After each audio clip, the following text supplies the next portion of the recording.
श्री गणेशाय नमः। ओम मंगलमूर्तये नमः। ओम विघ्नहर्त्रे नमः। गजाननं भूतगणाधिसेवितं कपित्थजम्बो फलचारुभक्षणम् उमास्तुतं शोक विनाशकारकं नमामि विघ्नेश्वर पाद पंकजं। शुक्लां ब्रह्म विचार सार परमाद्यं जगद्व्यापिनी वीणां पुस्तकधारिणीं वेदां जाड्यन्धकाररापहां हस्ती सभाटिकमालिकां विदध्यं पद्मासने संस्थितां वन्दे तां परमेश्वरीं भगवतीं बुद्धिप्रदां शारदां। या माया मधुकैटभप्रवतिनी या माहिषोन्मूलिनी या धूम्रेक्षणचण्डमुण्डशमिनी या रक्तबीजासिनी शक्ति शुंभद शुंभदैत्यदलिनी या शुद्धलक्ष्मी परा सा माया नवकोटिमूर्तिसहितां मां पातु विश्वेश्वरी। सर्वमंगलमंगले शिवे सर्वार्थ साधिके शरणे त्र्यंबके गौरी नारायणी नमस्तुते। कुलदेवी महाभागे कुलाद्रीकृत केतने प्रसन्ना मह्यं त्वं कुलजा देवी नमस्तुते। कंठे यस्य विराजति गरलं गंगाजलं मस्तके वामांगे गिरिराजराजतनया जाया भवानी सती। नंदीशंसगणाधिराज सहितं श्री विश्वनाथं प्रभो काशी मंदिर संस्थितां किल गुरो दियात सदा मंगलम्। यस्यां केच विभाति बुद्धर्सुता देवापगां मस्तके भाले भाल विभोगले च गरलं यस्योरसी व्यालराट सोयं भूतिभूषणं सुरवरा सर्वाधिपा सर्वगा सर्वा सर्वगता शिवा श्रीनिवा श्री शंकरं पातु मां। अतुलित बलधामं हेमशैलावदेहं धनुजवन कृशाणो ज्ञानिनामग्रगण्यं शकलगुणनिधानं वानराणामधीशं रघुपति प्रिय भक्तं वातजातं नमामि। नीलाम्बुजश्यामलकोमलाङ्गं सीता समारो हितवामभागं पाणौ महासाय कमचारुचापं नमामि रामं रघुवंशनाथं। नारायणं नमस्कृत्यं नरं चैव नरोत्तमा देवीं सरस्वतीं व्यासं ततो जयमुदीरयेत्। कदलीगर्भसम्भूतं कर्पूरं तु प्रदीपितं आरार्तिकमहं कुर्मे पश्य मे वरदो भावा। बोले बालकृष्ण लाल की सच्चिदानंद भगवान की भागवत भगवान की।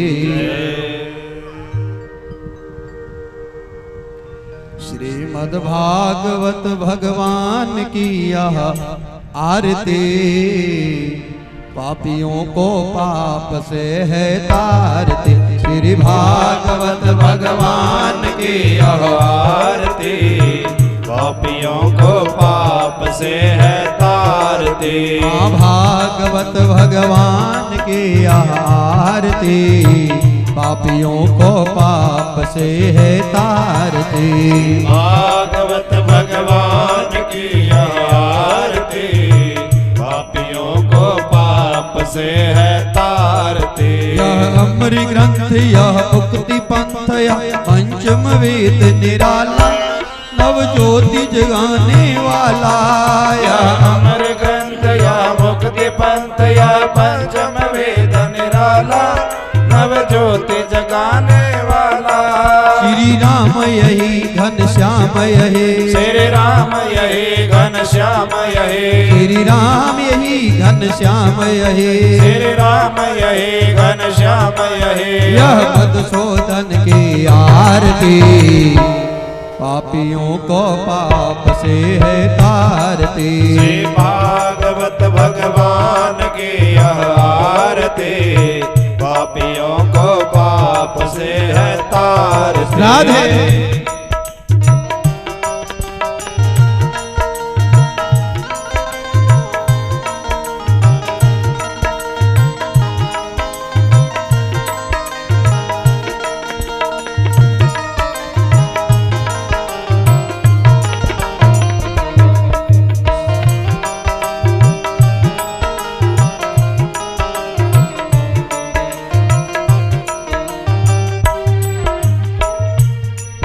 यह मधुर बोल जगवंत खोल सच मार्ग दिखाने वाला, बिगड़ी को बनाने वाला।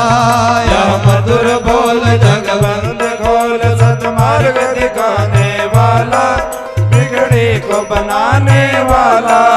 है ज्ञान यही है ध्यान यही, है ज्ञान यही है ध्यान यही, है ज्ञान यही है ध्यान यही, है ज्ञान यही है ध्यान यही। यह प्रभु चरणों की आरती, पापियों को पाप से है तारती। भागवत भगवान की यह आरती, पापियों को पाप से है तारती।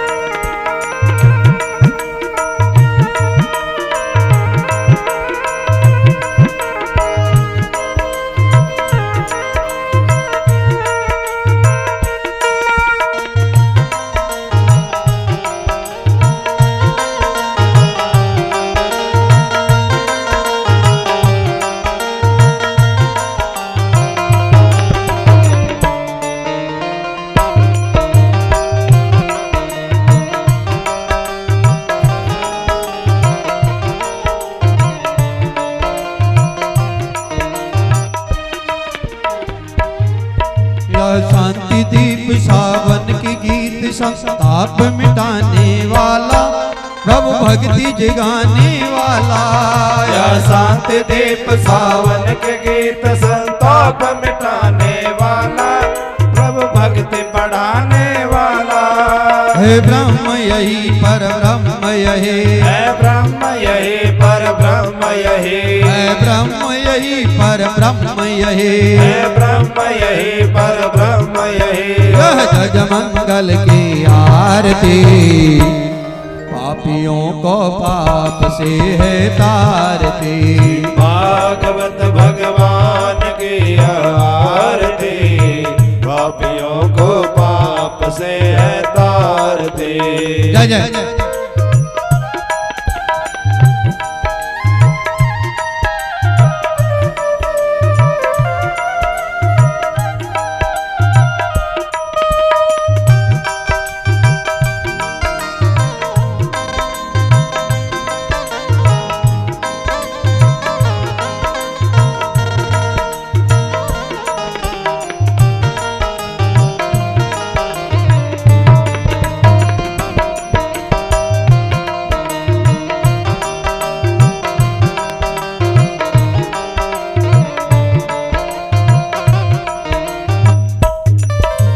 कृष्ण भक्ति अम्बा की शक्ति प्रीति सिखाने वाला, हरि दर्श कराने वाला।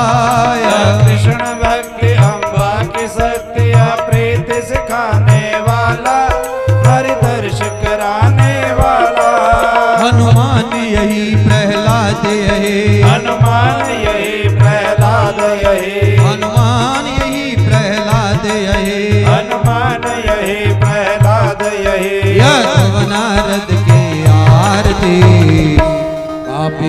को पाप से है तारते।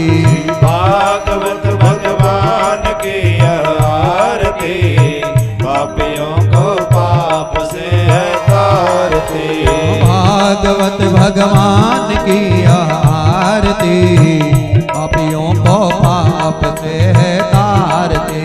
भागवत भगवान की आरती पापियों को पाप से है तारती। भागवत भगवान की आरती पापियों को पाप से है तारती। पापियों को पाप से है तारती।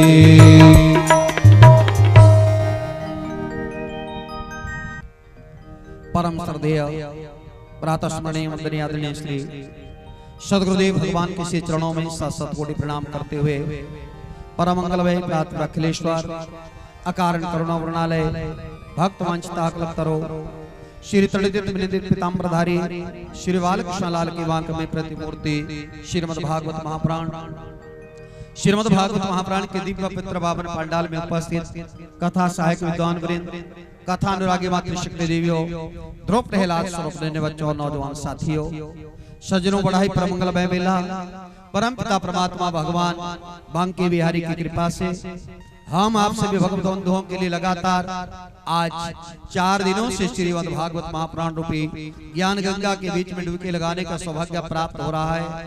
पारायण विधान से तीसरे दिन की पवित्र बावरी कथा और तृतीय दिवस की पवित्र बावरी कथा में मैं आपसे माताओं का, बहनों का, भाइयों का, बुजुर्गों का कथा पंडाल में पधारने पर बहुत बहुत हार्दिक स्वागत करता हूं, अभिनंदन करता हूं और बहुत बहुत हार्दिक बधाइयां अपने शर्मा परिवार के लिए देना चाहता हूं, जिन्होंने ये दिव्य कथा का आयोजन अपने पितरों की सद्योगति करने के लिए, माता पिता के उद्धार के लिए इस ज्येष्ठ के महीने में भगवत बंधु अपने इस क्रिया क्षेत्र में करवा रहे हैं। हम आप सभी लोग बहुत ही बड़भाग्यशाली है जो हमें भी इस माध्यम से परमपिता परमात्मा भगवान की कथा को श्रवण करने का मौका मिल रहा है। और हम आप लोग जानते इस दिव्य कथा को हम आप लोग ही नहीं सुन रहे बल्कि महाराज 88,000 ऋषि मुनि बैठ करके पावन निम्न सारण्य पर बैठे हैं। गुरुदेव भगवान सूत जी महाराज 88,000 ऋषि मुनियों को इस दिव्य कथा का रसपान करवा रहे हैं और सूत जी ऋषियों से कहते हैं, ऋषियों आप बहुत बड़े भाग्यशाली हो महाराज। भाग्योदय बहुजन्म समर्जितेन, एक जन्म नहीं अपितु महाराज जब जीवात्मा का जन्म जन्मांतरों का पुण्य उदय होता है तब जाकर के मेरे परमात्मा की कथा, मेरे भगवान के सत्संग में जाने का सौभाग्य हम आप लोगों को प्राप्त होता है। बंधुओं, हम आप लोगों के जन्म जन्मांतर के पुण्य आज उदय हुए हैं, जागृत हुए हैं, जो हमें परमात्मा की दिव्य कथामृत का रसपान करने का सौभाग्य प्राप्त हो रहा है। बोलो सच्चिदानंद भगवान की, सच्चिदानंद भगवान की। मैंने कल भी कहा था कि जयकारा जोर से जरूर लगाए, जयकारे में कंजूसी ना हो। भगवान के नाम का जयकारा इतने जोर से होना चाहिए ताकि भगवान को भी पता लगे कि आज कुंज विहार कॉलोनी घुमारवी में सभी भगजन मिलकर के महाराज परमात्मा की कथा को भगवान जी भी को लगे कि मेरी कथा का रसपान कर रहे हैं, इसलिए जयकारा जोर से बोलो सच्चिदानंद भगवान की। सूत जी महाराज 88,000 ऋषि मुनियों से कहते हैं, ऋषियों कल हम आप लोगों ने कथा में दर्शन किया, क्या बोले महाराज श्रीमद् भागवत का यथार्थ स्वरूप हम आप लोगों ने जाना है। श्रीमद् भागवत किसको कहते हैं? श्रीमद् भागवत साक्षात मेरे गोविंद बांके बिहारी का स्वरूप है महाराज। ये कल्प वृक्ष का पका हुआ फल है, ये हम आप लोगों ने कल की कथा में जाना।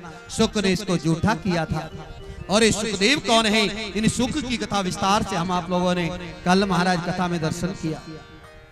और कल हमने श्रवण किया था महाराज कि इस दिव्य कथा को सुखदेव स्वामी ने राजा परीक्षित को सुनाया था। तो गुरुदेव भगवान कहते हैं, ऋषियों ये राजा परीक्षित कौन है, आओ राजा परीक्षित की कथा का हम आप लोग दर्शन करें। सबसे पहले परीक्षित महाराज ने सुखदेव स्वामी के मुखारबिंद से इस कथा का रसपान किया था। क्यों किया था, क्या कारण है, ये परीक्षित कौन है? गुरुदेव भगवान कहते हैं, ऋषियों जो परीक्षित महाराज के दिव्य जन्म की कथा को श्रवण करते हैं उनके घर में परीक्षित जैसे ज्ञानवान पुत्र प्राप्त होते हैं। जिस भी कामना को लेकर के हम भगवान की कथा को श्रवण करते हैं, हर कामना हम आप लोगों की पूर्ण होती है। बोलो राधे राधे, राधे राधे। और भगवत बंधुओं ध्यान देना, दीक्षित जन्म की जो कथा है भगवान वेद व्यास महाराज जी ने महाभारत के घोर संग्राम से उठाई है। ये दिव्य कथा महाभारत से उठाई गई है। अब आप लोगों को मालूम है कि महाभारत क्यों हुआ महाराज, किसकी लड़ाई है? कौरवों और पांडवों की ये लड़ाई है, भाइयों भाइयों की लड़ाई है। किस हेतु लड़ाई हुई? लोग कहते हैं महाराज जमीन के पीछे लड़ाई हुई। बोलो गोविंद भगवान की। ध्यान कथा में रखोगे तो ज्यादा आनंद आएगा है। आज भी घर घर में ध्यान रखना, द्वापर में ही महाभारत नहीं हुआ था, आज भी घर घर में महाभारत हो रहा है। भगवान करे किसी के घर में महाभारत ना हो। मैं परमात्मा से प्रार्थना करता हूँ महाराज, और महाभारत होना नहीं चाहिए, अर्थात भाई भाइयों की लड़ाई आपस में नहीं होनी चाहिए। यदि महाभारत हम अपने घर में नहीं चाहते हैं तो हम आप लोगों को भी ध्यान रखना पड़ेगा, ज्ञान करना पड़ेगा। काहे का? बोले महाराज हम आप लोग भी जीवन में वो कार्य न करें जिनके कारण महाभारत होता है। लोग कहते जमीन के पीछे लड़ाई हुई, अरे ये तो बाद का कारण है, लेकिन मुख्य जो कारण है महाराज वो क्या है? ध्यान दीजिएगा। यदि महाभारत नहीं चाहते हो तो 3 सूत्र जीवन में उतार लेना। गुरुदेव भगवान सूर्य जी ऋषियों से कहते हैं, ऋषियों 3 सूत्र हैं जीवन में, इनको आप अपने जीवन में उतार लोगे कदाचित भी हम आप लोगों के घर में महाभारत नहीं हो सकता है। क्या? बोले नंबर 1 अपनी जीवा पर कंट्रोल रखना। क्या करना? ध्यान दीजिए, अपनी कॉपी पेन हो तो लिख लेना, नहीं तो दिमाग की डायरी में नोट कर लेना। क्या? अपनी जीवा पर कंट्रोल रखना। नंबर 2 अपने मुंह पर कंट्रोल रखना। और नंबर 3 अपनी दृष्टि पर, अपनी नजरों पर भी कंट्रोल रखना। बोलो सच्चिदानंद भगवान की, सच्चिदानंद भगवान की। महाराज जीवा पर कंट्रोल का क्या मतलब है? जीवा पर कंट्रोल का मतलब, अब आप लोग कहेंगे महाराज इसका मतलब क्या है? शास्त्र कहते हैं कि हम आप लोगों की जीभ सुधर गई तो जीवन सुधर गया, पर सच्ची बात तो ये है साहब, हमारी जीभ नहीं सुधरती। जीभ क्या करती है? जीभ 2 काम करती है। जीभ जो है वो 2 काम करती महाराज। वो कौन से है? बोले एक काम करती है बोलने का। काहे का? एक बोलने का काम करती है, और दूसरा स्वाद लगाने का भी करती है। शास्त्र कहते हैं महाराज इस जीव को ज्यादा स्वाद में मत फंसाना। क्या करना? जीव को ज्यादा स्वाद में मत फंसाना। जब भोजन करने लगो, मैंने कल भी कथा में निवेदन किया था कि महाराज भोजन जो है, देखिए भोजन में स्वाद नहीं होता, पर हम तो स्वाद में ही मर गए महाराज। ज्यादा स्वाद में जीव को फंसाएंगे, हरि का भजन, भगवान का भजन हम आप लोग नहीं कर पाएंगे महाराज। हैं? आप लोग शाम को कोई सुंदर स्वादिष्ट जैसी व्यंजन बन जाए, ध्यान देना। कड़ी बना दी शाम को और इतनी स्वाद बन गई, वैसे बना दे तो बहुत बारी है, पर कभी कभार ज्यादा स्वाद बन गई। और जब स्वाद कड़ी बनी बड़ा आनंद आ गया, घर वाले को कह दिया बस ये जो बची है ना ये फ्रिज में रख देना, सुबह मैं ही खाऊंगा इसको। और आप लोगों का नियम है, हर रोज का नियम है आपका। काहे का नियम है? बोले महाराज सुबह उठ करके स्नान ध्यान करके ठाकुर पूजा करते हैं, लड्डू गोपाल को भोग लगाते हैं, स्नान करवाते हैं, पूजा करते हैं। पूजा करने बैठ गए, लेकिन जैसे पूजा करने बैठे तो क्या हुआ? इतने में ध्यान आ गया, बोले बच्चे स्कूल को जाने वाले हैं, घरवाली ने जो कड़ी बची थी ऐसा ना हो बच्चों को गला दी हो। एकदम पूजा से मन हटा और उठ के दौड़े दौड़े रसोई घर में जाके क्या कहते, वो भाग्यवान वो कड़ी मुझे भी रख देना। बोलो राधे राधे, बोलो हटा मन के नहीं। इसका मतलब क्या है? इसका मतलब ये नहीं कि देखो जब भोजन बनाने लगो, स्वादिष्ट बनाने की कला मेरे भगवान ने हम आप लोगों को दी है। इसका मतलब ये नहीं कि स्वाद नहीं बनाना, स्वादिष्ट बनाओ, लेकिन जब पानी लगो तो उस समय के बीच में बंधुओं स्वाद लगा करके मत पाना, उस समय भगवान का प्रसाद समझ करके पा जाना। बोलो राधे राधे, राधे राधे, जोर से बोला करो राधे राधे। महाराज नंबर 1 जीव को स्वाद में मत, और दूसरा काम जीव का क्या है? देखिए जीव क्या बोलती है, दूसरा काम है जीव का बोलने का। और जीव से हम आप लोग बोलते हैं पानी, क्या बोलते हैं जी? सब लोग पढ़े लिखे हैं, शब्द है वाणी। और शास्त्र कहते हैं कि महाराज अणा को बड़ी ई की मात्रा लगी तब बना वाणी। आप लोग जब पढ़े होंगे तो मास्टर जी पढ़ाते थे अ अनार, आ आम, ई इमली, ई ईख। ईख कहते हैं, ध्यान दे रहा थोड़ा, ईख कहते हैं गन्ने को। और गन्ने में होती है, क्या होती है गन्ने में? गन्ना होता है मीठा, गन्ने में होती है मिठास। अर्थात जिसकी वाणी में मिठास नहीं है वो वाणी नहीं है महाराज। तो बड़ी ई की मात्रा हटाओ वाणी से, जब बड़ी ई की मात्रा हट गई तो वाणी शब्द थोड़े रहा, मिठास है नहीं तो क्या रह गया बोलो? है फिर बाण बन गए बाण। और ये जो वाणी का शब्द का बाण है साहब, कहते हैं यदि घाव लग जाए अस्त्र शस्त्र से हम आप लोगों का शरीर भी कट जाए तो वो घाव भरे भर जाता है, लेकिन इस जीव से किसी को घाव लगा दिया जाए तो वो तो अंतिम समय तक भी भरता नहीं है। विज्ञान कहता है बोले जीव में घाव लग जाए तो बड़े जल्दी वो जख्म भर जाता जीव का, पर जीव से किसी को लग जाए तो वो जीवन भर भरने वाला नहीं। इसलिए क्या करना, बोले महाराज जब भी वाणी बोलिए, जब भी कोई शब्द हम आप लोग बोले तो मीठा बोलो। क्या बोलो?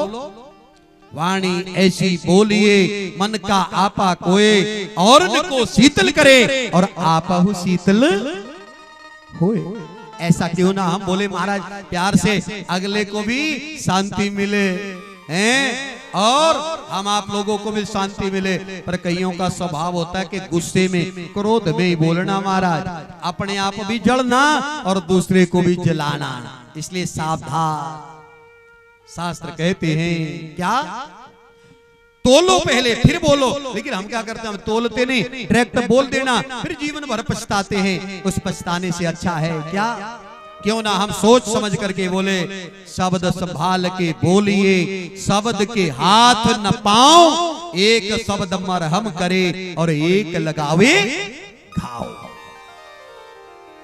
शब्द को बड़े संभाल के बोलना चाहिए। ऐसी शब्दावली हमारे मुखारबिन से ना निकले जो किसी को चुप जाए। बोलो गोविंद भगवान की, किसी को चुपनी नहीं चाहिए। इसलिए महाराज हम आप लोगों की वाणी में मिठास, प्यार से बोलो। मैं अक्सर कथाओं में कहा करता हूं कि मेरी प्यारी माताओं बहनों, घर में चाय बनाओ ना, चाय तो चाय में चीनी डालना भूल गए तो कोई बात नहीं महाराज, कोई बात नहीं हो, दोबारा पड़ जाएगी। पर जब किसी से वार्तालाप करने लगो, बोलने लगो महाराज, तो मिठास उस वाणी में घोलना मत भूलना, मीठा बोलना। बड़ी सारी देवियां बेचारी इसी बहम में रहती है कि महाराज हमारे वो बस में नहीं आते। आज हम एक जगह कथा कहने गए दिल्ली में, तो वहां बहुत सारी देवियां कहे गुरुदेव हमारे पति देवता बस में नहीं आते। मैंने कहा बस में नहीं आते तो क्या है, गाड़ी में ही आ जाते, अपने में घर तो आ जाते। बोले गुरुजी आप समझे नहीं। मैंने कहा फिर क्या? बोले हमारे बस में नहीं है। गुरुजी कोई वशीकरण का मंत्र बता दो, कोई ऐसा वशीकरण कर दो कि वो हमारे बस में हो जाए। बोलो राधे राधे, राधे राधे। देखिए बंधुओं, वशीकरण का मंत्र क्या है? यदि तो हम अलग में किसी को बताएंगे तो लोग सोचेंगे पंडित जी पता नहीं कितने भारी तांत्रिक है, पर तंत्र मंत्र अपने को कुछ आता नहीं महाराज। सच्ची बात है, हरि का गुणगान गाते हैं, भगवान की कथा करते हैं, पर हाँ वशीकरण का मंत्र आता जरूर है। बोलो गोविंद भगवान की। जिसको भी चाहिए ना वो तो वो सारी दुनिया हम आप लोगों के वश में हो जाएगी महाराज, सारी दुनिया बस में हो जाएगी। क्या करना पड़ेगा? तो महाराज वशीकरण का मंत्र आप भी याद कर लो और मेरे साथ बोलो। जिसको चाहिए होगा उसने बोलना और बोल करके जीवन में उतारना, सब बस में हो जाएंगे। तो सब बोलेंगे तुलसी मीठे वचन ते, तुलसी मीठे वचन ते, तुलसी मीठे वचन ते, तुलसी मीठे वचन ते, सुख उपजत चाहूं और, सुख उपजत चाहूं और। वशीकरण एक मंत्र है, वशीकरण एक मंत्र है। तो तज दे वचन कठोर, तो तज दे वचन कठोर, तो तज दे वचन कठोर। बोलो गोविंद भगवान की। तो वशीकरण एक मंत्र है। क्या मंत्र है महाराज? ध्यान देना, वशीकरण एक मंत्र है। तू तज दे वचन, समझ गए बात के नहीं? कड़वा बोलना छोड़ दे, बस यही है वशीकरण का मंत्र। और मंत्र कुछ नहीं, बस महाराज मीठा बोलना शुरू कर दे। आप लोगों ने देखा होगा, कौवा भी काला होता है और कोयल भी काली होती है। ईमानदारी से बताना, काका कृष्णा काका पिका का भेद काक पी कियो। कौवा भी काला और कोयल भी काले। लेकिन आप लोगों ने देखा होगा, लोग कोयल को पालते हैं, कौवे जैसी है, बिल्कुल काली है। कोयल को पालते हैं और कौवा कहीं आंगन में भी आ जाए तो पत्थर लेके हैं। कारण क्या है? कारण कालेपन का नहीं है, पंखों का नहीं है, क्योंकि कोयल की वाणी मीठी है और कौवे की वाणी कड़ा कड़ा की। जिस आदमी की वाणी कड़ा कड़ा वाली होगी, उसके बस में यही हमारी जीव है। बुरा मत मानना। परम स्नेही मित्र को एक क्षण में बंधुओं हमारा दुश्मन बनाने में देरी नहीं लगाती। ये जीव है, जीव, और यही जीव है, ये शत्रु को भी मित्र बना सकती है। निवेदन में आपसे यही करना चाहता हूं क्या कि हम आप लोगों की जीवा के ऊपर वाणी में मिठास होनी चाहिए। किसी संत ने बड़ा सुंदर लिखा है कि मधुरिमा कंठ में न होती तो शब्द विषपान बन गया होता, दर्द दिल में न होती तो दिल पाषाण बन गया होता, वासना प्रेम में न होती तो प्रेम वरदान बन गया होता, याचना भगत में न होते तो भगत भगवान बन गया होता, भगत भगवान बन गया होता। पर हम आप लोगों में तो कमियां हैं महाराज। हमारे कंठ में मधुरिमा होनी चाहिए, मिठास होनी चाहिए। इसलिए मेरा कहने का बस यही भाव है कि हम आप लोगों को अपने जीव पर कंट्रोल रखना चाहिए। देखिए महाभारत का कारण क्या बना है, ये समझना इस बात को है हम आप लोगों को। पांडवों ने एक बहुत सुंदर हस्तिनापुर के बीच में महल बनाया। ध्यान दीजिए माताओं, लोग कहते हैं कि महाराज ये भाई भाई जमीन के पीछे लड़े, लेकिन मूल कारण आज आपको बता रहा हूं महाराज। कांटा कहां से चुभा था महाभारत का, बीज कहां से प्रारंभ हुआ था महाराज? तो बताया कि महाराज पांडवों ने बहुत सुंदर हस्तिनापुर के बीच में एक सुंदर महल बनाया, और महल भी ऐसा बनाया ना महाराज, एकदम चकाचक बढ़िया बनाया। जहां जल होता उसकी करामात क्या है, विशेषता थी उस महल की महाराज। जहाँ जल होता था, जहाँ पानी होता था, वहाँ भूमि दिखती थी, और जहाँ भूमि होती थी ना, वहाँ जल दिखता था। प्रतिष्ठा का दिन आ गया। अब सब लोग घर बनाते हैं, मकान बनाते हैं, प्रतिष्ठा होती है तो अपने सब सके संबंधी रिश्तेदारों को कारण दे के बुलाते हैं। बुलाते हैं कि नहीं बुलाते हैं? आज हमारे गृह प्रवेश है महाराज, आना जरूर आना। और सब लोग आते हैं, और आकर के गृह प्रवेश में इसलिए बुलाते हैं, पता कारण क्या है? बोले महाराज जो पैसा था वो तो लगा दिया मकान में, मकान बन के तो तैयार हो गया पर खाली रह गया। अब रिश्तेदार आएंगे हैं तो हमारे को कुछ अच्छे अच्छे गिफ्ट लेके आएंगे। बोलो राधे राधे। गिफ्ट लेके आएंगे और हमारा घर भर जाएगा। बोलो गोविंद भगवान की। तो यहाँ पांडवों ने भी महाराज प्रतिष्ठा का कार्यक्रम रखा, कौरवों को भी बुलाया। ध्यान देना माता, कौरवों को बुलाया, और कौरवों के जो सबसे बड़े भाई हैं जिनका नाम है दुर्योधन, आज दुर्योधन उस यज्ञ के बीच में पधारा। और यज्ञ में जब आया है महाराज, यज्ञ पहुंचा हस्तिनापुर में आकर के महल देख रहा था, खुशी का मौका था। और एक बात और बता दूं, जब खुशी का मौका होता है तो ये हमारी जीभ थोड़ा ज्यादा चंचल हो जाती है, फिर इसको ज्यादा कंट्रोल करने की जरूरत है महाराज। सावधान हो जाना। सामने खड़ी थी चौबारे पे द्रौपदी, और द्रौपदी देख रही थी। उधर से दुर्योधन आया। दुर्योधन बेचारा चल रहा था। अब देखिए महल था ऐसा कि जहाँ भूमि वहाँ जल दिखता, जहाँ जल वहाँ भूमि दिखती। बेचारे को दिखाई दी भूमि, था आगे जल। जैसे पांव रखा, धड़ाम से दुर्योधन नीचे गिर पड़ा। और जैसे दुर्योधन नीचे गिरा महाराज, भूमि पर सामने खड़ी हुई द्रौपदी की नजर दुर्योधन पर गई। और जैसे दुर्योधन को देखा तो महाराज वो द्रौपदी खिड़खिड़ाती हुई हंस पड़े, बत्ती सी बाहर निकल गई, हंस पड़े। ईमानदारी से बताना बंधु, हम आप लोगों के घर में कोई रिश्तेदार आए, हमारे घर में वो गिर जाए तो उसको देख के हंसना चाहिए या उसको उठाना चाहिए? है जी? चाहिए तो उठाना, पर उठाता कोई नहीं, सब हंसते हैं। अरे कैसे गिर गया कद्दू की तरह। हंसने तक ही सीमित रह जाती द्रौपदी तो भी शायद कुछ होता नहीं महाराज, लेकिन हंसने तक रुक नहीं पाई और द्रौपदी की जीभ खुशी के मौके पे रुक नहीं पाई और द्रौपदी ने एकदम से कह दिया, अंधों के अंधे ही पैदा होते हैं, अर्थात दिन दिहाड़े। अरे दुर्योधन गिर गया। बोलो ऐसा बोलना चाहिए था द्रौपदी को कि नहीं? हाँ जी अना जी, नहीं बोलना चाहिए था, पर बोल पड़े। दुर्योधन नीचे गिरा हुआ, मन ही मन में आज वो शब्द चुभ चुका है, लेकिन बोला नहीं कुछ, उस समय नहीं बोला। क्यों? समय का इंतजार करूंगा, कोई समय सास का है तो बहू का भी आएगा। बोलो राधे राधे, इंतजार कर रहा है। बोला नहीं दुर्योधन। बंधुओं, यज्ञ हो गया, कथा तो बड़ी विस्तृत है, पूरी कथा में लगेगी फिर महाभारत की कथा ज्यादा हो जाएगी। इसलिए आज दुर्योधन ने मन में द्रौपदी से बदला लेने के लिए क्या क्या काम नहीं किया। यहां तक पांचों पांडवों को दुर्योधन ने जुए में लगा दिया। काहे में लगाया?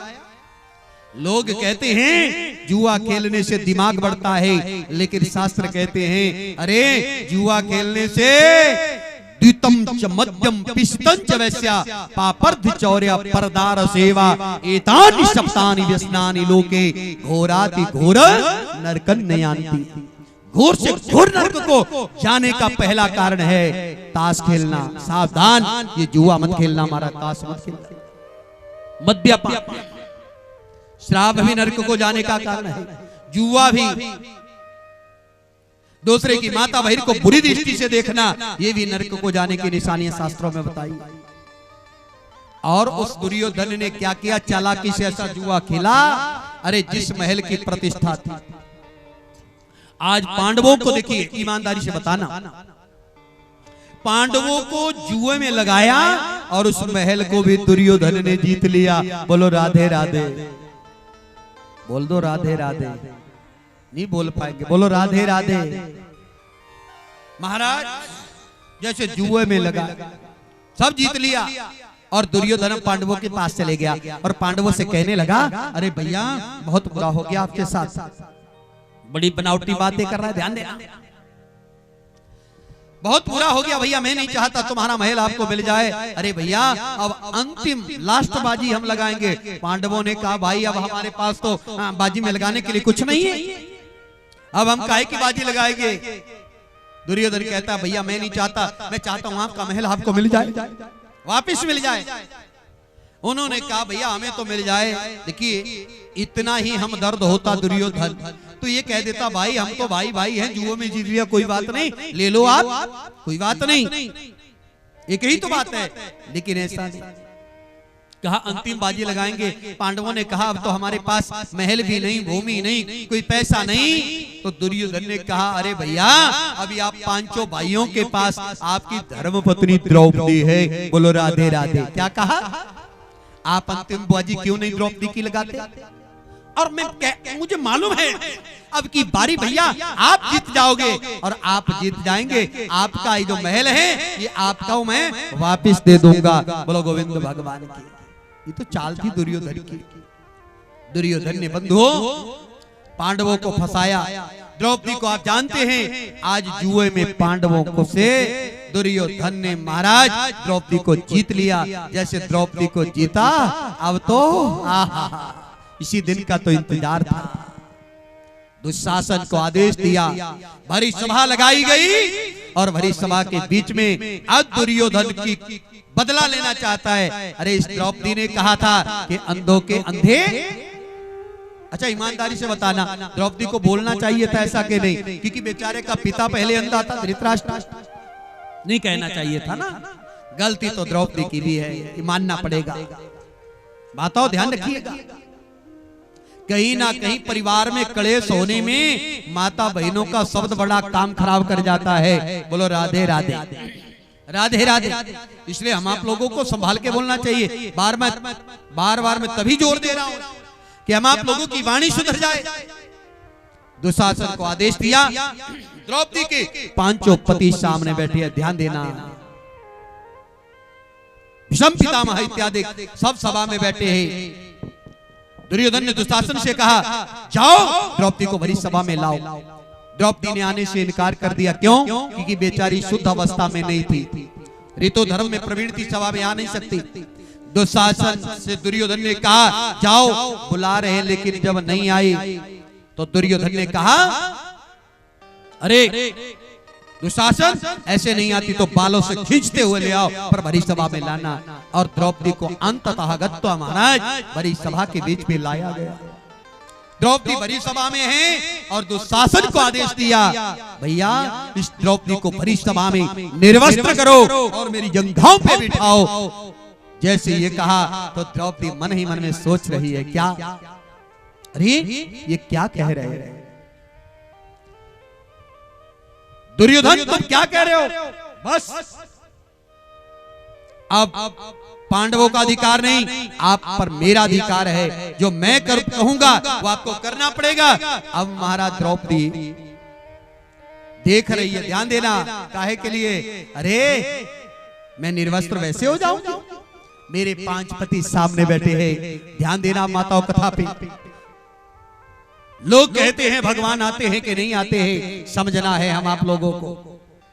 द्रौपदी ने विचार किया, मेरे 5 पति है, और जब दुशासन चीरहरण करने लगा, वस्त्र को खींचने लगा महाराज, तो द्रौपदी पतियों की ओर देख रही है और 5 पति नीचे को गर्दन किए। एक भी पति आज द्रौपदी की लाज बचाने के लिए नहीं आया। और बोल पड़ा दुर्योधन, क्या पता? ओ द्रौपदी, मैं मानता हूं अंधों के अंधे पैदा होते हैं। आपने कहा था कि अंधों के अंधे पैदा होते हैं, मैं मानता हूं मेरा पिता भी अंधा और मैं भी अंधा, पर तेरे तो 5 पति हैं, पांचों के पांचों क्या आज अंधे बैठे हैं? अरे इनको दिखाई नहीं देता, इनकी धर्मपत्नी का चीरहरण हो रहा है। पर बेचारे करे क्या महाराज? एक भी आज आंख उठा के ने भीष्म पितामह इत्यादि कोई नहीं देख पाया, किसी ने भी महाराज द्रौपदी को बचाने की कोशिश नहीं की। अब द्रौपदी स्वयं, ध्यान देना, अब द्रौपदी स्वयं अपने आप अपनी साड़ी को पकड़ती है। अरे मेरे पति नहीं आए तो मैं अपने आप बचूंगी, ध्यान रखना महाराज। पर अंततः देख लिया द्रौपदी ने, अरे अब तो मैं भी बच नहीं पाऊंगी, कितनी देर बचूंगी महाराज? ये दुशासन नहीं छोड़ेगा मुझे। पतियों ने नहीं बचाया। और लोग कहते हैं कि महाराज क्या भगवान दिखते हैं? भगवान आते हैं? ईमानदारी से बताना बंधुओं, क्या आते हैं भगवान? कब आते हैं? जब सारी दुनिया दिखनी बंद हो जाती है। अब द्रौपदी को याद आया और द्रौपदी ने महाराज अब कन्हैया की याद आई, और जैसे कन्हैया की याद आई द्रौपदी ने अब दोनों हाथों को, अब साड़ी को नहीं पकड़ा महाराज, अपने दोनों हाथ ऊपर कर दिए और एक ही आवाज लगाई, कहा, ऐ द्वारिकावासी, लाज जाएगी तो तेरी जाएगी। बुलाया है उस द्वारिकावासी को, किसको? कृष्ण को बुलाया। ऐ द्वारिकावासी, मेरी लाज नहीं तेरी जाएगी। अरे आज मेरा चिरहरण हो जाएगा, कोई बात नहीं, पर सब कहेंगे कि कृष्ण बनता है भगवान अपने आप को, जो अपनी बहन की लाज नहीं बचा पाया महाराज, वो औरों की लाज क्या बचाएगा? लाज जाएगी कृष्णा तो तेरी जाएगी, मेरा कुछ भी जाने वाला नहीं। बंधुओं, जब ये भाव हम आप लोगों का भी हो जाता है तो मेरा परमात्मा जरूर आता है, ध्यान देना। और अब आंखें बंद करके दोनों हाथ ऊपर छोड़ दी, डोरी किस पे? कन्हैया पे, द्वारिकावासी। और उधर से द्वारिकावासी तो दौड़ा दौड़ा आया, दौड़ा दौड़ा आकर के महाराज द्वारिका धीश भगवान मेरे द्रौपदी के समक्ष खड़े हो गए और खड़े होकर के आवाज लगाते हैं, बहन द्रौपदी, बहन द्रौपदी। और द्रौपदी तो आंखें बंद करके बैठी है महाराज, आंखों से अबीर आंसुओं की धारा बह रही है।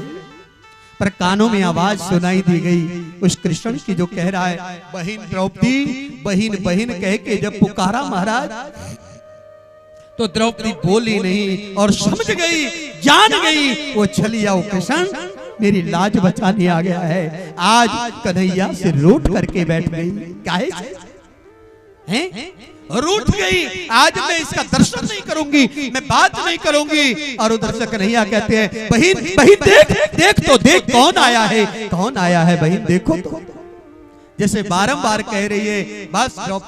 कन्हैया ने लिया द्रौपदी की आंखों के आंसुओं को अपने हाथों से पोंछा, गले लगाया। द्रौपदी ने आंखें खोली और आंखें खोल करके कन्हैया कहते हैं द्रौपदी तू मेरे से मिलना नहीं चाहती, देख तो मैं तेरा भैया आया हूं। कन्हैया कन्हैया से द्रौपदी कहती है वाह कन्हैया, अब आई तुझे अपनी बहन की याद, अब आया लाज बचाने। अरे महाराज मैं कितनी देर से कष्ट में पड़ी हुई थी, मेरा चीर हरण हो रहा था, मेरे ऊपर बहुत बड़ी विपत्ति पड़ी हुई थी महाराज, दुखों का पहाड़ टूट रहा था और आप आए नहीं। कन्हैया ने कहा मेरी बहन आपने बुलाया ही कब मुझे? अरे सच्ची बात तो ये है मेरी बहन, पहले तुझे अभिमान रहा, मेरी याद कहां आई, ध्यान देना कथा पे। भगवान कहते हैं दुनिया वालों आपको मेरी याद कहां आती है महाराज? पहले तो आपको विश्वास था मेरे पति मेरी लाज बचाएंगे, और फिर विश्वास हुआ कि मैं अपने आप बचा पाऊंगी, पर जब देख लिया न पति ने लाज बचाई न स्वयं बचाने में असमर्थ रह गई, तो तूने तो हट फिर करके फिर एकदम से फिर मुझे आवाज लगाई, और फिर आवाज लगा के भी कहा, तो क्या कहा? द्वारिका वासी कहा। क्या कहा बोलो? अरे मेरी बहन क्या मैं द्वारिका में ही रहता हूँ? और द्वारिका से हस्तिनापुर दिल्ली तक आने में समय तो लगने वाला था, समय तो लगना था ना, आने में देरी मेरे नहीं हुई, सच्ची बात तो ये है तेरे बुलाने में देरी हुई है। क्या भगवान कहते हैं द्रौपदी आपके बुलाने में देरी, मेरे आने में देरी नहीं है। भगवान कहते हैं सज्जनों मेरे आने में देरी नहीं, अरे भगवत बंधुओं हमारे बुलाने में देरी होती है, हम बुलाते ही नहीं है तो वह भगवान आएंगे भी कहां महाराज? हम अपने रिश्तेदारों को बुलाते हैं, अपने सगे संबंधियों को बुलाते हैं, कभी बुलाया उसको है? नहीं बुलाया महाराज। और भगवान कहते हैं मैं द्वारिका में नहीं, अरे तू मुझे ब्रजवासी कह देती तो ब्रजमंडल से बहुत जल्दी दिल्ली तक पहुंच जाता। अरे मैं ब्रजवासी ही नहीं, भगवान कहते हैं सुनो द्रौपदी मैं द्वारिका वासी ही नहीं, मैं ब्रजवासी ही नहीं, मैं तो हृदयवासी हूं। क्या हूं? मैं तो प्रत्येक जीव के हृदय में रहता हूं। अरे बहन तो हृदय वासी एक बार कह देती तत्क्षण में प्रकट हो जाता। द्रौपदी ने कहा भैया क्षमा कर देना, मेरे से गलती हो गई। भगवान कहते हैं द्रौपदी तू बुलाती भी नहीं ना, ध्यान देना माताओं। भगवान जी कहते हैं द्रौपदी तुम बुलाती भी नहीं तो भी मैं बगैर बुलाए आ जाता, और मुझे आना था। क्यों? क्योंकि मैं तो इंतजार कर रहा था कि कब जैसा तेरा कर्जा चुकता कर पाऊं, मुझे तो आपका कर्ज अदा करना था। भगवान द्रौपदी से कहते हैं, द्रौपदी ने कहा मेरे भाई मैंने तो कभी आपको कर्जा नहीं दिया, भगवान पर भगवान के लिए किया हुआ बंधुओं हम आप लोगों ने तनिक भी दान पुण्य भगवान की सेवा जब हम करते हैं तो भगवान अपने ऊपर उसको भक्तों का कर्ज समझते हैं और उस कर्ज को समय आने पर चुकाते हैं। द्रौपदी ने कहा भैया मैंने क्या दिया था? जब ये कहा तो भगवान कहते हैं द्रौपदी तुझे याद नहीं? अरे भरी सभा लगी हुई थी द्वारिका में, 16,108 पटरानियां मेरी वहां पर बैठी हुई थी। अचानक मैंने सुदर्शन चक्र उठाया और सुदर्शन चक्र को उठा करके जैसे मैं चलाने लगा तो मेरी उंगली कट गई। ध्यान देना भगवान जी कहते हैं मेरी अंगुली कट गई और मेरी अंगुली से खून की रक्त की धारा बहने लगी। खून जब निकलने लगा सारी की सारी पटरानियां मेरी वही थी और उन्होंने जब देखा कि हमारे पति देवता की अंगुली कट गई तो सब की सब अपने अपने कमरों को चली गई, कक्ष में जाती है। काहे के लिए जा रही है? हम वहां जाएंगी और जाकर के वहां से कोई कपड़ा लाएंगी, पट्टी लाएंगी और अपने पति देवता को पट्टी बांधेगी। बोलो गोविंद भगवान की। तो चली गई, लेकिन मेरी प्यारी बहन द्रौपदी तो भी वहां पर ही बैठी थी। भगवान कहते हैं आप भी वहीं पर थी और आपने आओ देखा ना ताओ, इधर उधर नहीं गई कि मैं कहां से पट्टी लाऊं। आपने अपनी साड़ी का पल्ला लिया, तत्क्षण अपनी साड़ी के पल्ले को फाड़ दिया, अपनी साड़ी का ध्यान तूने नहीं दिया और मेरे हाथ में पट्टी बांध दे और रक्त बहना बंद हो गया। जो साड़ी तूने मेरे लिए फाड़ी थी, अपने वस्त्र का ध्यान नहीं किया, मुझे जो दान किया था, अरे मेरी प्यारी बहन, उसका बदला भी तो चुकाना था। और आज मेरे प्रभु बंधुओं, वस्त्र बन करके जो टुकड़ा कहीं लगाया होगा द्रौपदी ने, उसके बदले में आज साड़ियों के ढेरों के ढेर हो गए। पता नहीं लग रहा है, दुशासन देख रहा है कि साड़ी में नारी है कि नारी की ही साड़ी है, खत्म नहीं हो रहा है। जिसकी वो बचाता है, ध्यान देना, उसकी कभी, चाहे सारी दुनिया हम आप लोगों की लाज बदनामी करने पे उतर जाए, लेकिन जिसकी वो पत रखता है उसकी कोई महाराज बेइज्जती या उसकी कभी अनहोनी कोई बात हो नहीं सकती है। बोलो गोविंद भगवान की। पर दिखता है वो कब, जब सारी दुनिया दिखनी, बोलो होती है बंद के नहीं। इसलिए कौन कहता है कि वो आता नहीं, आता है। वो कब आता है पता? कल यहां भी आएगा, कल इस स्थान पे भी बाल कृष्ण रूप में आएगा। लेकिन आओ हम आप लोग बड़े भाव से, मेरे भाई और बहनों, सदगुरु कहते हैं कि वो आता है जब हम आप लोगों की पुकार करुण होती है। क्या होती है? तो बड़े भाव से सभी ने ताली भी लगानी है और भाव से भजन भी बोलना है। कब आता है वो? बोले जब करुण पुकार होती है। बोलो गोविंद भगवान की। आता है वो, आता है, आता है वो, आता है वो, जब होती करुण पुकार सांवरा आता है।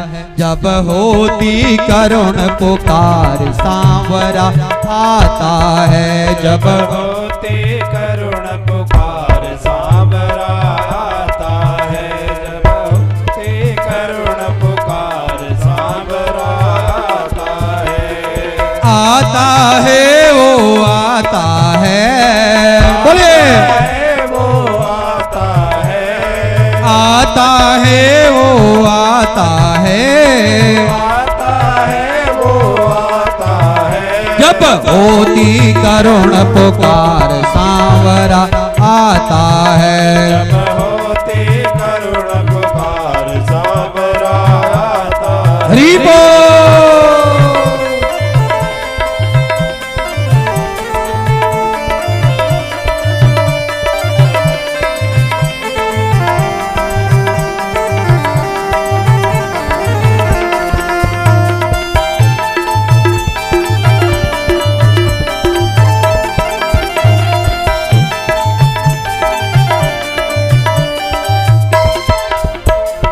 भरी सभा में द्रौपदी नारी, भरी सभा में द्रौपदी नारी, भरी सभा में द्रौपदी नारी, भरी सभा में द्रौपदी नारी, भरी सभा में तुम्हें पुकारी, भरी सभा में तुम्हें पुकारी, भरी सभा में तुम्हें पुकारी, भरी सभा में तुम्हें पुकारी। व्याकुल होकर अबला नारी, व्याकुल होकर अबला नारी, व्याकुल होकर अबला नारी, व्याकुल होकर अबला नारी, व्याकुल होकर अबला नारी, व्याकुल होकर अबला नारी।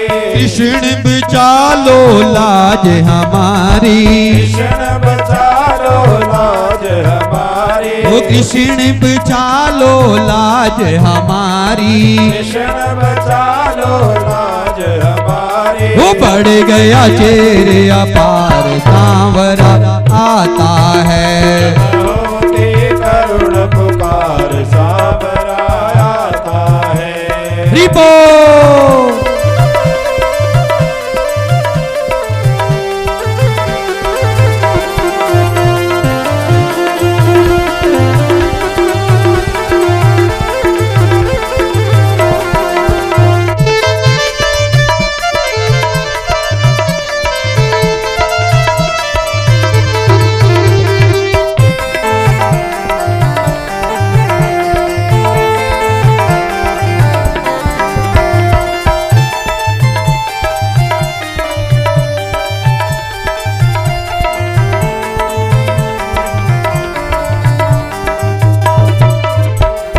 संकट में वो बने सहायक, संकट में वो बने सहायक, संकट में वो बने सहायक, संकट में वो बने सहायक। इनसे बढ़कर कौन है नायक, इनसे बढ़कर कौन है नायक, इनसे बढ़कर कौन है नायक, इनसे बढ़कर कौन है नायक। फिर तू बन जा इनका पायक, फिर तो बन जा इनका पायक, फिर तू बन जा इनका पायक। फिर तो बन जा इनका पायक। वो प्रेमी से करता प्यार सांवरा आता है, होते करुण पुकार सांवरा आता है।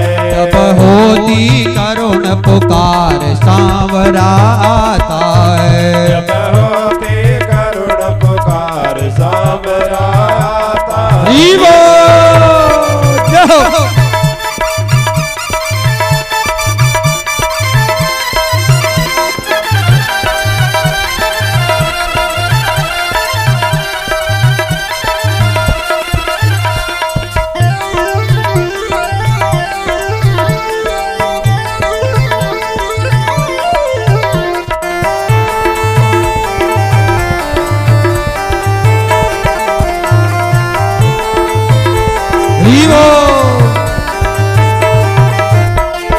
कालिया नाग का मथन वो करता, कालिया नाग का मथन वो करता, कालिया नाग का मथन वो करता, कालिया नाग का मथन वो करता। अपनी पैरों विष वो धरता, अपने पैरों विष वो धरता, अपने पैरों विष वो धरता। अपने पैरों विष वो धरता। मीरा का विष अमृत करता, मीरा का विष अमृत करता, मीरा का विष अमृत करता। मीरा का विष अमृत करता। दुखियों के दुख पल में हरता, दुखियों के दुख पल में हरता, दुखियों के दुख पल में हरता। दुखियों के दुख पल में हरता। हर वक्त वो रहता तैयार सांवरा आता है। करुण पुकार सांवरा आता है। जब होती करुण पुकार सांवरा आता है। जब होती करुण पुकार सांवरा आता है। आता है वो आता है, आता है वो आता है। आता है वो आता है, आता है वो आता है। वो जब होती है करुण पुकार सांवरा आता है। जब होती करुण पुकार सांवरा आता है। जब होती करुण पुकार सांवरा आता है। जब होती करुण पुकार सांवरा आता है। होती करुण पुकार सांवरा आता है। बोलो गोविंद भगवान की, सच्चिदानंद भगवान की। मेरे भाई और बहनों, वो आता जरूर है। कब आता है? बोले जब करुण पुकार होती है। जब तक करुण पुकार से पुकारोगे नहीं तो वो आने वाला भी वो दिल की सुनता है, वो बाहर की नहीं सुनता महाराज। भले जितना मर्जी हम आप लोग चिल्लाते रहें, लेकिन वो दिल की सुनता है, वो आता है। क्यों नहीं आता महाराज? मेरा कन्हैया तो भागा भागा। आपने देखा होगा जितने भी भगवान कृष्ण की मूर्तियां मंदिर में हैं, एक टांग पे दूसरी धर के खड़े हैं 24 घंटे। किसी ने पूछा महाराज प्रभु आप 24 घंटे खड़े रहते हैं, क्या कारण है? भगवान बांके बिहारी कहते हैं अरे हो सकता है किसी भगत को मेरी जरूरत पड़ जाए और कोई मुझे बुलाए और उसको कष्ट पीड़ा ज्यादा हो रही हो। अरे यदि मैं आराम से बैठा हूं तो उठने में देरी लगेगी, यदि खड़ा हूं तो दौड़ा दौड़ा भाग के अपने भगत को बचाने के लिए चला जाऊंगा महाराज। इसलिए भगवान खड़े रहते हैं। बोलो गोविंद भगवान की, गोविंद भगवान की। तो महाराज घर में महाभारत नहीं चाहते हो तो अपनी जीभा पर कंट्रोल रखना और ध्यान रखना महाभारत का मूल कारण क्या है? द्रौपदी का एक ही शब्द है, एक शब्द है वाणी का। कौन सा? अंधों के अंधे कहा नहीं होता, शायद महाभारत नहीं होता। अब बोलो गलती किसकी है ना? द्रौपदी की गलती, मैया की गलती है। इसलिए सुधारिए। हम आप लोग भी, हम आप लोगों के घरों में भी मेरे भाई बहन यही हाल है। लड़ाई कैसे होती है? इन्हीं शब्दों से तो होती है। अनाप शनाप बोलने से होती है, उल्टा सीधा बोलने से होती है। सावधान हो जाओ, ऐसा गलत ना बोलो, वाणी पे संयम रखो। और दूसरा कारण मैंने बताया था, 3 का सूत्र दिए थे ना, 3 कारणों से महाभारत हुआ। पहला अपनी जीभ पे कंट्रोल रखना, और दूसरा क्या बताया था भला है माताओं? अपने मुंह पर कंट्रोल रखना। अब मुंह पे कंट्रोल का मतलब क्या है? मुंह पर कंट्रोल का मतलब है कि महाराज ज्यादा लालच मत करना। क्या करना? ज्यादा लालच नहीं करना, ध्यान देना। कभी भाई को भाई का हिस्सा नहीं मारना चाहिए। ईमानदारी से ध्यान रखना। सब जानते हैं हमारे दादा परदादा पिता सब चले गए, लेकिन 1 इंच भी जमीन बोलो साथ में लेके गया कोई है कि नहीं? पर यहाँ 1 इंच के पीछे हम आप लोग लड़ाई करते हैं, झगड़ा करते हैं। और हमने देखा है इस घोर कलिकाल में सके भाई एक दूसरे की जान के दुश्मन बन जाते हैं। न जाने क्या क्या कहर कर जाते हैं लोग। सके भाई को जहर तक पिला देते हैं लोग, काहे के लिए? जमीन जायदाद के पीछे। अरे महाराज ये हमारे साथ नहीं जाने वाले। और शास्त्र कहते हैं 3.5 हथ धरती तेरी बड़िया जगीरा वालिया। पर वो भी नाल नहीं जानी। जी 3.5 हथ है ना, काम वही आनी पर नाल वो भी नहीं जानी। बोलो राधे राधे, जोर से बोल दो राधे राधे। इसलिए हाँ ज्यादा लालच मत करना। देखिए जब दुर्योधन ने ऐलान कर दिया पांडवों को रत्ती भर जमीन नहीं दूंगा, भगवान शांति दूत बन करके गए थे कन्हैया। पांडवों की ओर से शांति दूत बन के दुर्योधन के पास गए। और एक बात बताऊं, यदि कोई महाराज प्रतिष्ठित व्यक्ति हम आप लोगों का सुलह समाधान कराने के लिए आए तो उसकी बात मान भी लेनी चाहिए, माननी चाहिए ना। दुर्योधन के पास गए, कहा दुर्योधन एक बात बताओ ईमानदारी से, अरे ये पांडव कौन हैं? बोले मेरे चाचा के बेटे हैं। बोले आपके पिता और इनके पिता आपस में सके भाई? बोले जी सके भाई। अरे भैया जब भाई भाइयों की आप संतान है तो आपके पिता और इनके पिता की जो जमीन है वो आधी आधी हुई कि नहीं हुई? बोले हाँ हुई तो है। अरे ऐसा है, मैं ये नहीं कहता कि फिर पांडव आधे के तो वैसे मालिक है कि नहीं? बात तो सही है ना, हक तो आधे पे है। पर आपसे मैं निवेदन करता हूं भाई आधी देनी भी छोड़ दे। हमने लड़ाई नहीं करनी, लड़ाई किसी समस्या का समाधान नहीं होता, सावधान हो जाना। लड़ाई समस्या का समाधान नहीं है भाई,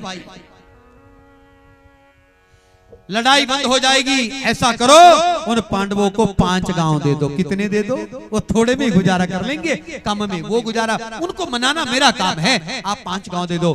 दुर्योधन कहता है कन्हैया आप 5 गांव की बात करते हैं, उन पांडवों को सुई की नोक की बराबर भी जगह नहीं दूंगा। हमारे साथ युद्ध करे और युद्ध करने के बाद भले सारी जमीन वो ही ले जाएं, पर महाराज क्या है? बोले बगैर लड़ाई के तो इंच भर भी नहीं दूंगा। बोलो गोविंद भगवान की। कहने का भाव क्या है? कौरवों को लालच हो गया, दुर्योधन आज लालची हो गया, भाई के हिस्से पर आंख आ गई, लालच हो गया। इसलिए बंधुओं ज्यादा लालच नहीं करना। बोलो राधे राधे। जो अपना हिस्सा बनता है उसको लो, बाकी लालच बुरी बला होती है, लालच में फंस के तो अपना भी गवा दोगे। बोलो गोविंद भगवान की। तीसरा, अपने मोह पे कंट्रोल। मैंने बता दिया कि लालच मत करना। और तीसरा मैंने बताया था कि अपनी नजरों पे कंट्रोल रखना।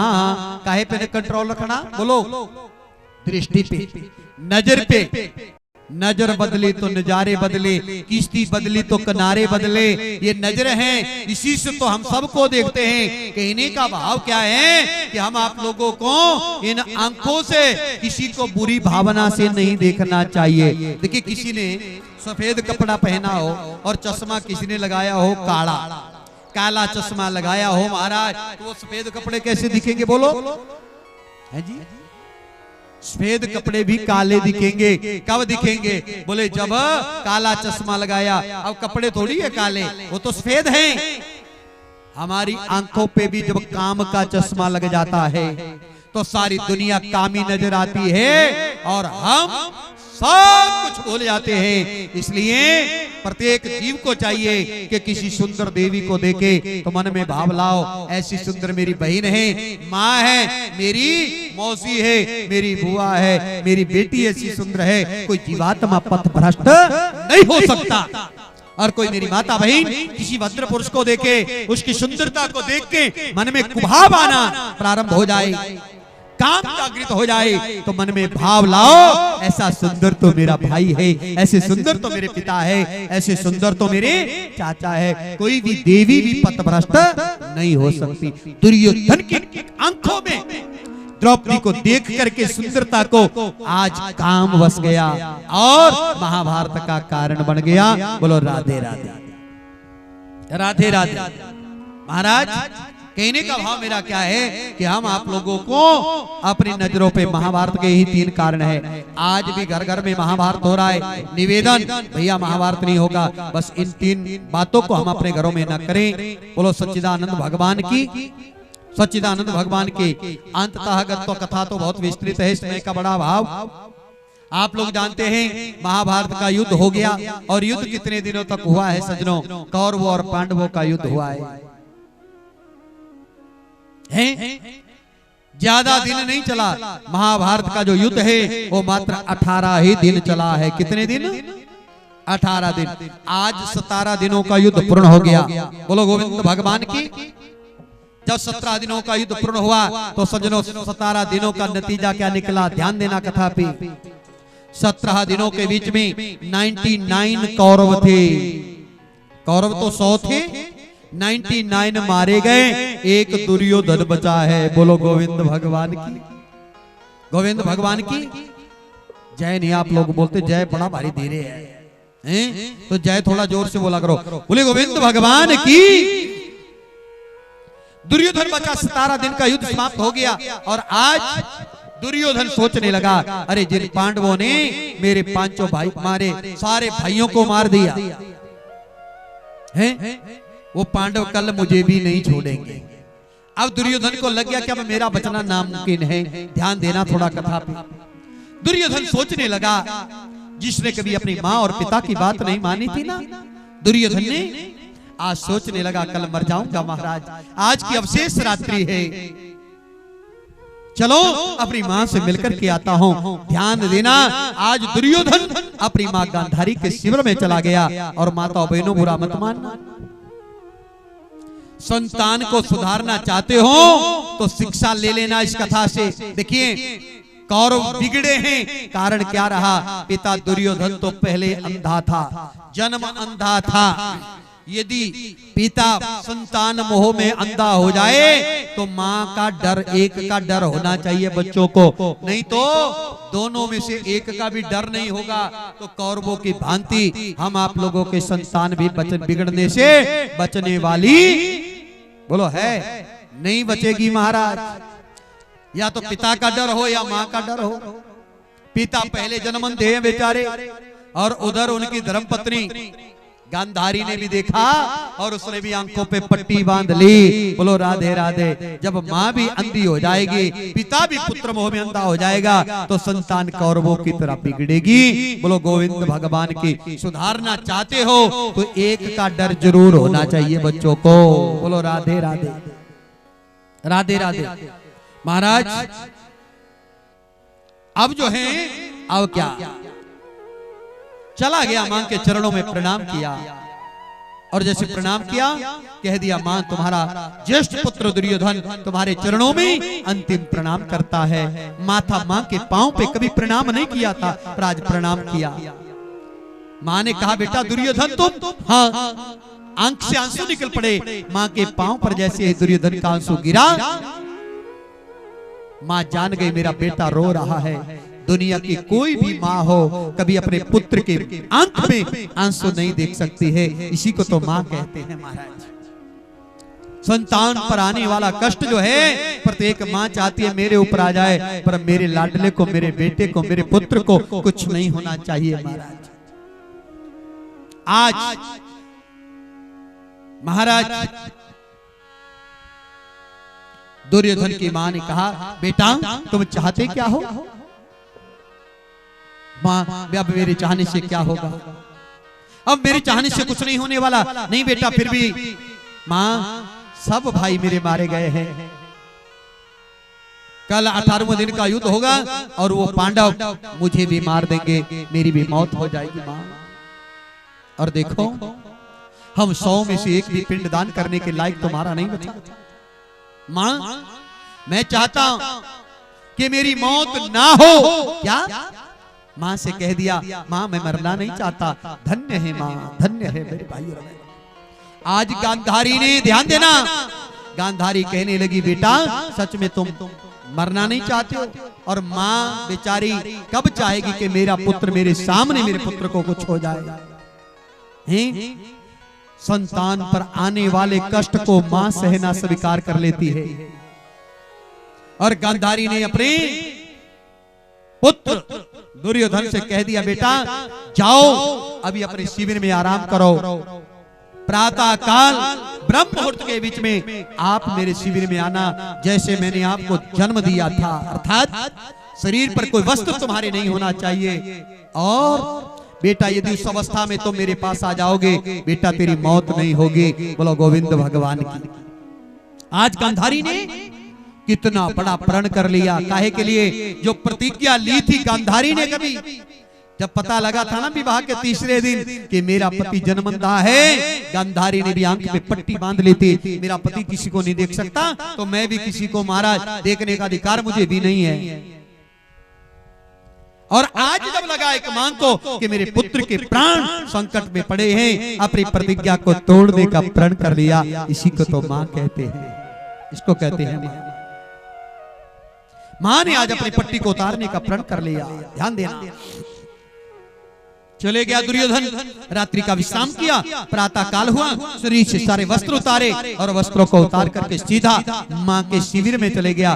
बिल्कुल जैसे जाने लगा निर्वस्त्र, कन्हैया को पता लग गया भगवान तो सर्वत्रयामी है। बोलो गोविंद भगवान की। भगवान ने पांडवों से कहा, पांडवों यदि आज दुर्योधन निर्वस्त्र अपनी मां के पास चला गया, ध्यान रखना मां के आशीर्वाद में कितनी पावर होती है। भगवान कहते हैं मैं भी उन कौरवों का बाल बांका नहीं कर सकता। यदि उस दुर्योधन को, अर्थात जो उसकी मां ने कहा है, मां के कहने पर उसका पुत्र चला जाएगा तो उसकी मौत नहीं होगी। दुर्योधन जब तक मरेगा नहीं, महाभारत पूर्ण होगा नहीं। इतनी शक्ति होती है मां की पावर में। पर आज क्या कहे महाराज, आज आप लोग समाज में देख ही रहे हैं कि मां का बहुत बुरा हाल है। मैंने कल भी कहा था, आजकल की माताएं भी बड़ी दुखी हैं अपने संतान से। 4-4 बेटे जो हैं होकर के भी बुढ़ापे में बेचारियों को पड़ोसियों के सहारे जीना पड़ता है और वृद्धाश्रम में जाना पड़ता है। निवेदन कर दो बंधुओं, 4 धाम तीर्थ यात्रा का पुण्य माता पिता के श्री चरणों में मिलने वाला है। जब तक माता पिता घर में हैं उनकी आज्ञा का पालन करो, माता पिता की सेवा करो। और हाँ, एक बात ध्यान रखना, माता पिता भले बूढ़े क्यों ना हो जाए, लेकिन काम वो घर का ना भी कर पाए तो बंधुओं, वृक्ष यदि बूढ़ा भी हो जाए, फल देना भले बंद कर दे, लेकिन छाया तो तब भी रहती है। पूछना उन बच्चों को जिनके पैदा होते न माँ है और न बाप है, वो किस तरह से जिंदगी व्यतीत करते हैं।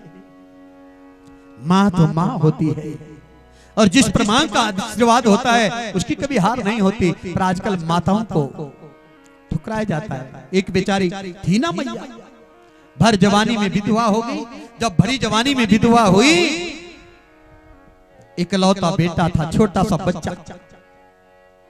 देखती है, अरे साथ तो मेरा छोड़ के चले गए पति देवता, अब मर नहीं सकती, मुझे इस बालक के लिए जीना है। घर में नितांत गरीबी है, लोगों के घर में बर्तन मांजती है और अपने बालक को पढ़ाती है, लिखाती है। मन में विचार किया, अपने पुत्र को, अपने बालक को महाराज ऐसा पढ़ाऊंगी लिखाऊंगी कि जीवन में कभी महाराज कमी ना रहे, मेरा बालक बहुत बड़ा ऑफिसर बन जाए। और मैं अक्सर कहता हूं बंधुओं, बुरा मत मानना, पर एक माता पिता की ख्वाहिश होती है, इच्छा होती है। कोई किसी से हारना नहीं चाहता कि हम हार जाएं, लेकिन अपने पुत्र से कोई जीतना भी नहीं चाहता। प्रत्येक जीव चाहता है जहां मैं नहीं पहुंचा वहां मेरा पुत्र पहुंचे। देखना चाहते हैं माँ बाप बुलंदियों पर अपने संतान को। उस बूढ़ी मैया ने, बेचारी ने पाला, पढ़ाने लिखाने लगी, लेकिन अकस्मात मालूम जब 5-7 साल का हुआ, वो बालक खेल रहा था मां के प्रांगण में। खेलता खेलता महाराज जैसे आंगन में गिरा, एक्सीडेंट हो गया। हॉस्पिटल में उठा करके ले गए और जब हॉस्पिटल में बालक को ले गई वो माँ रोती बिलखती डॉक्टर को दिखाया। डॉक्टर ऑपरेशन थिएटर में ले गया। मैया दरवाजे पे खड़ी भगवान का हाथ जोड़ती है, मेरे बालक को कुछ नहीं होना चाहिए।